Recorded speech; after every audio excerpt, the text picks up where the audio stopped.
Hi, ഇന്ന് നമ്മളോടൊപ്പം ഉള്ളത് മാർച്ച് ഇൻടേക്കിലേക്ക് നഴ്സിംഗ് ഹൗസ് ബിൽഡിങ്ങിന് അഡ്മിഷൻ കിട്ടിയ തെരേസയാണ്. തെരേസയെ നമുക്ക് വെൽക്കം ചെയ്യാം. ഹായ്. Thank you.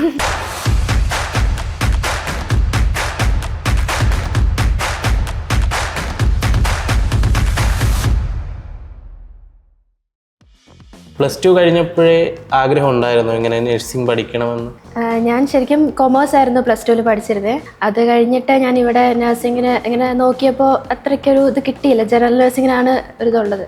പിന്നെ ഇങ്ങനെ അന്വേഷിച്ചപ്പോഴാണ് ജർമ്മനിയിൽ ഇങ്ങനെ സ്റ്റൈഫൻഡോട് കൂടി ഹൗസ് ബിൽഡിംഗ് പഠിക്കാൻ പറ്റുന്നത് അറിഞ്ഞതും. പിന്നെ അതിനെക്കുറിച്ച് ഇങ്ങനെ ചിന്തിച്ച് നോക്കിയപ്പോൾ നമുക്ക് പഠിക്കുമ്പോൾ തന്നെ ഫിനാൻഷ്യലി എല്ലാം സെറ്റാവും. അപ്പോൾ അങ്ങനെയാണ് ഹൗസ് ബിൽഡിംഗ് ചൂസ് ചെയ്യാനായിട്ട് കാരണം. അപ്പോൾ ജർമ്മൻ ലാംഗ്വേജ് +2 കഴിഞ്ഞുടൻ തന്നെ സ്റ്റാർട്ട് ചെയ്തായിരുന്നു?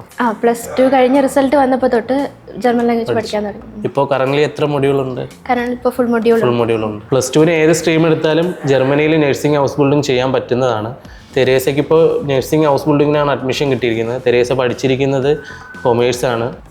എപ്പോഴും മുതലുള്ള ആഗ്രഹമായിരുന്നു എബ്രോഡ് പോയി പഠിക്കുക എന്നുള്ളത്? എനിക്ക് ചെറുപ്പം മുതൽ ഇപ്പോൾ പഠിച്ച് കഴിഞ്ഞ് അബ്രോഡ് പോകണം, അങ്ങനെ ജോലി ചെയ്യണം, അങ്ങനെയൊക്കെ ആഗ്രഹം ഉണ്ടായിരുന്നു. പക്ഷേ കാരണം പഠിക്കാൻ പോകണമെങ്കിൽ നല്ല ചിലവാണ് അവിടെ, നല്ല ഫിനാൻഷ്യലി നല്ല ഇതാവും. അപ്പോൾ നമുക്ക് വീട്ടുകാർക്കൊരു ബർഡൻ കൊടുത്തിട്ട് അങ്ങനെ പോകണമെന്നൊരു ആഗ്രഹം ഇല്ലായിരുന്നു. അപ്പോൾ ജോലി ചെയ്യാൻ വേണ്ടി പോകണമെന്നായിരുന്നു ഒരു ആഗ്രഹം. അപ്പോൾ നമുക്ക് ഇങ്ങനെ ഒരു ഹൗസ് ബിൽഡിങ്ങിൽ നമുക്ക് ജോലിയും ചെയ്യാം, പഠിക്കുകയും ചെയ്യാം, ഒപ്പം നമുക്ക് സ്റ്റൈഫൻഡും കൂടെ കിട്ടുന്നുള്ളപ്പോൾ അതൊരു നല്ലൊരു ഓപ്പർച്യൂണിറ്റി ആയിട്ട് എനിക്ക് തോന്നി. അങ്ങനെയാണ് ഞാനിപ്പോൾ. എങ്ങനെയാണ് ഈ ഹൗസ് ബിൽഡിങ്ങിനെ കുറിച്ച് അറിഞ്ഞത്? ഹൗസ് ബിൽഡിങ്ങിനെ കുറിച്ച് പറഞ്ഞാൽ ഞങ്ങളിപ്പോൾ +2 കഴിഞ്ഞ സമയത്ത് ഏകദേശം എല്ലാവരും ഇങ്ങനെ ഹൗസ് ബിൽഡിങ്ങിന് പോകുന്നുണ്ടായിരുന്നു.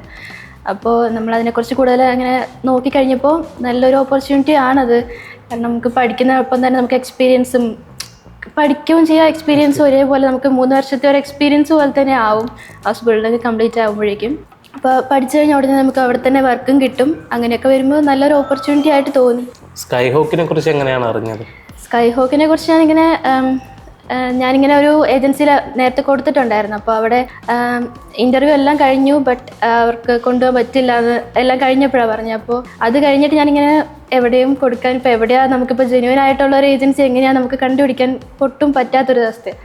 അപ്പോൾ ഇങ്ങനെ ജസ്റ്റ് ഇങ്ങനെ ഒരു റീലാണ് ഞാൻ കണ്ടത് സ്കൈ ഹോക്കിനെ കുറിച്ച്. പിന്നെ എൻ്റെ ഒരു ഫ്രണ്ട് സ്കൈ ഹോക്ക് വഴി പോയിട്ടുണ്ടായിരുന്നു. അപ്പോൾ നമുക്കൊരു